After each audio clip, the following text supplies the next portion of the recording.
All right, there is so much to talk about. Welcome. It is good to see you. It's a pleasure to be on your show every week. Yeah. Let's start with what's happening at the Capitol Hill this week. Well, very little. Only the most historic week, really, at the Capitol almost in American history, where the Speaker of the House was ousted. This has never happened before in the United States. And So take us through, how did it happen? A small minority of Republicans joined hands with Democrats. There's no ideological linking between those who oppose them and the Democrats. there is a link. There is a link. And the link is trust.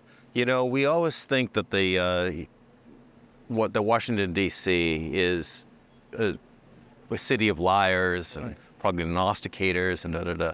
But, you know, people have to believe in each other. That's how things get done. I remember a few years ago, I ran into Senator Patrick Leahy over near the Ohio Clock in the Capitol building. And I said, "You're the last of the Watergate babies." He said, "I'm not a baby." I said, "But you're the last of the Watergate babies. 1974 is when you came in, right after Watergate." And I said, "You've had a few decades of experience here in Washington. Tell me, what is the most important lesson that you learned when you were here?" And he said, "Well, when I was first elected, then Majority Leader of the Senate was Mike Mansfield, and he brought me into his office. And he said, 'Congratulations, young man, you are now a senator.' He said, 'I want to give you a piece of advice.' I said, 'I don't want you ever to forget what I'm telling you.'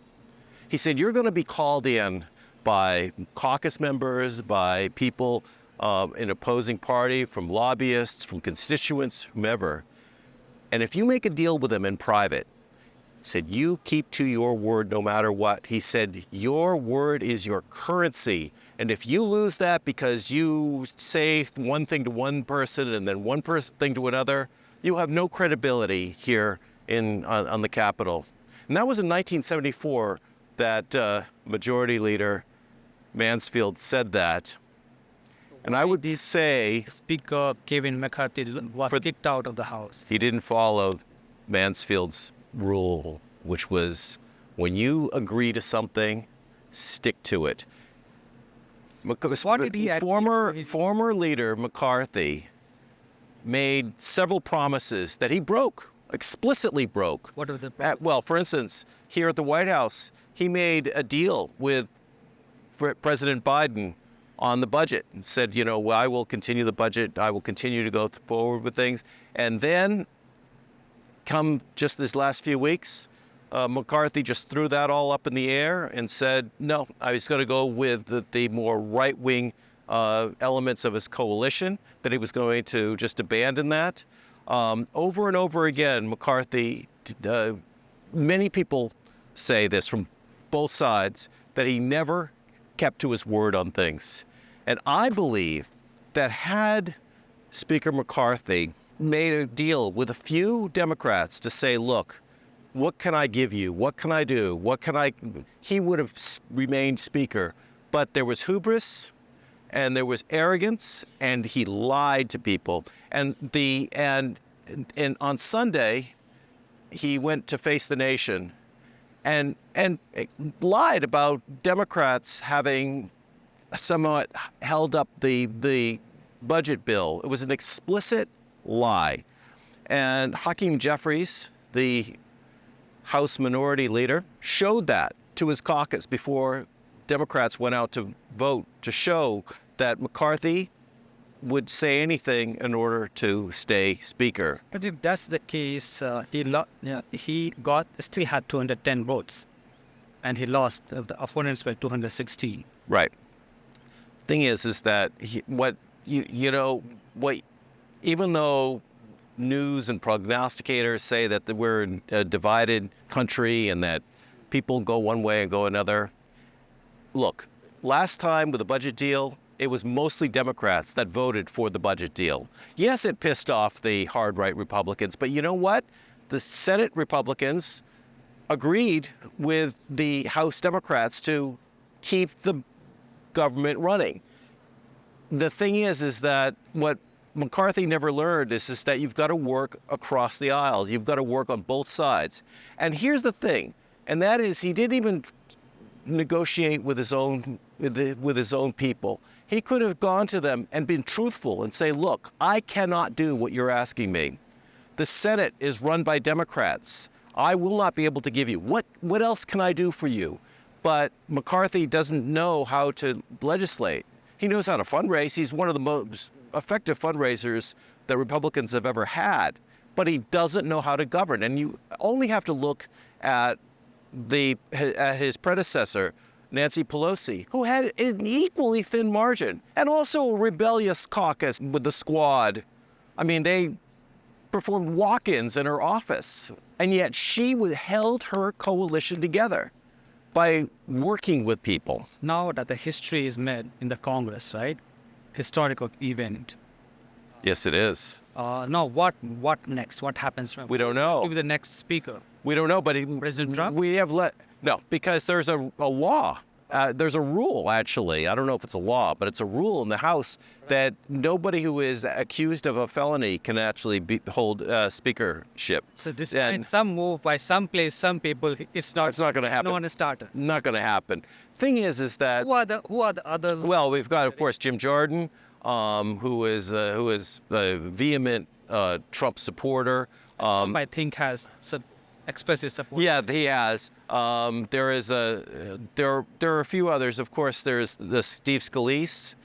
The thing is that Jim Jordan is such a hard right MAGA, even though he supported McCarthy this last vote. He has also made it very clear that just like McCarthy, which was also another betrayal to Democrats, was that McCarthy at the very last minute offered a CR without funding to Ukraine.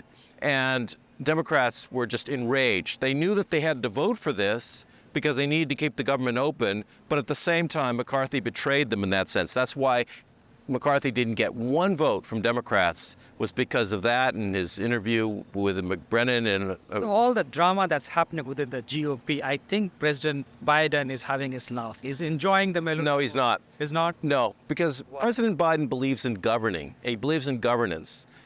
Over and over again. Because what's happening within the party? If you're purely a partisan, I guess you would enjoy it. But if you believe in governing, and there's no funding going to Ukraine, and there is a potential shutdown looming in just a month, there is nothing to enjoy about this. I mean, President Biden is old and wise enough to know that you have to look at the entire spectrum of voters. You cannot just align with one party. So he has a big task at his hand to ensure that there's no next government shutdown. There should be enough funding for Ukraine. It's a headache. I mean, it's a real problem. The Pentagon It's not created by him. It's not created by him. I mean, he tried to work with Speaker McCarthy. And in fact, he said very kind words for him in January. He said, look, we're working together. We're making things happen. And McCarthy, I think, doesn't have, I think part of being an effective leader in governing is, no matter what the pressures are, whatever the side pressures are, is to have root belief of what you want to do and work toward those beliefs. And McCarthy, I mean, you and I both have run into him many times. Thing is that he's a very glad-handing kind of person. He's very temporary, He just kind of shakes your hand. He's all so nice, but not unlike Nancy Pelosi, he doesn't have this root sense of purpose. President Biden has that. He has a sense of purpose. He has a sense of, why am I doing this? So given the way, one of the major reasons why he could be worried about, because given the way McCarthy was ousted, if that's the trend, so whoever the next speaker is, he shouldn't expect much cooperation from him, right?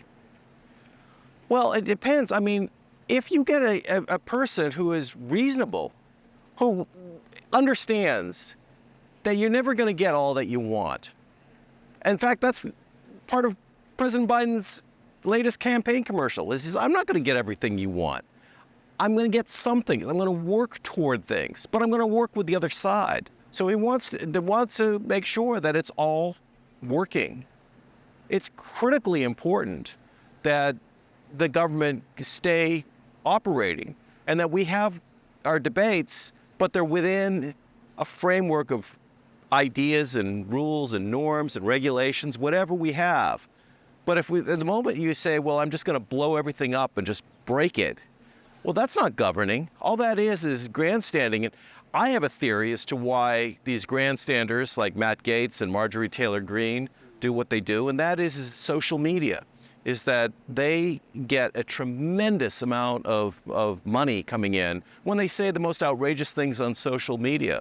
Most people in Capitol Hill are not that partisan. Most people just do their job. They vote how they need to in order whatever they ran on. They try to do constituent services and go home. Can I ask you one thing? Yes. When the U.S. is going to have the next speaker in place? That is a big question. Republicans promise that they're going to have a speaker in next week. I personally don't believe that. There is an acting speaker, but we don't even know what powers he has. I mean, this is all, we're sailing in uncharted territory. We don't know. We know that if the speaker is somebody like Jim Jordan, that there's going to be some serious problems because they're going to throw bills over to the Senate that are never going to get passed. They're good for messaging back to your base, but they don't move the country forward. The thing that experienced legislators know on both sides of the aisle is you have to work with the other side. You have to figure out how to compromise in order to be the most effective lawmaker you can be. These people aren't interested in that. I'd like to end this part by saying this. Democracy, however, it is messy. But It's very messy. It is working. It is at work. Look, a Why reminder. are we looking messy for? A reminder. The United States has brought the world richer and more people out of hunger and more peace in the world than any other country in world history, without a doubt. When you consider the Green Revolution, where we actually exported our science and ideas for how to fertilize, how to make arable crops in various areas, how we worked on polio, disease, smallpox. I mean, the contributions that this country has made are unparalleled in world history. And so, yes, it does work, but it can be messy. On this messy? Yes. Look at it, what's happening here. Terrible. And what's happening in other democratic Yeah. in India as well.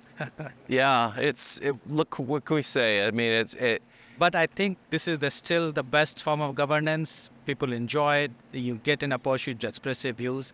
Elect your leaders. No other form of governance gives you that option. The one thing we should cherish, is that we can disagree with each other and still respect the other person. And if you don't buy into that and you decide that you're going to hate another person because of their ideas, well, then that's not in the spirit of the United States. It's wonderful. Yeah. Thank you so much. I think this is the most important thing of this week, that Yeah. we focus so much on what's happening at the Capitol Hill, the U.S. Congress, the temple of U.S. democracy. I agree. What a pleasure. Pleasure meeting. Yes. Nice talking to you. And If you like us, yeah, and if you like us, do press the subscribe button.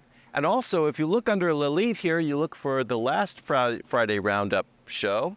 Now, if you look over on this end, you will see the video that YouTube recommends that you see. follow us, like us, or send us the question and the topic that you'd like us to discuss next week. You got it. Great. Thanks again. Thanks.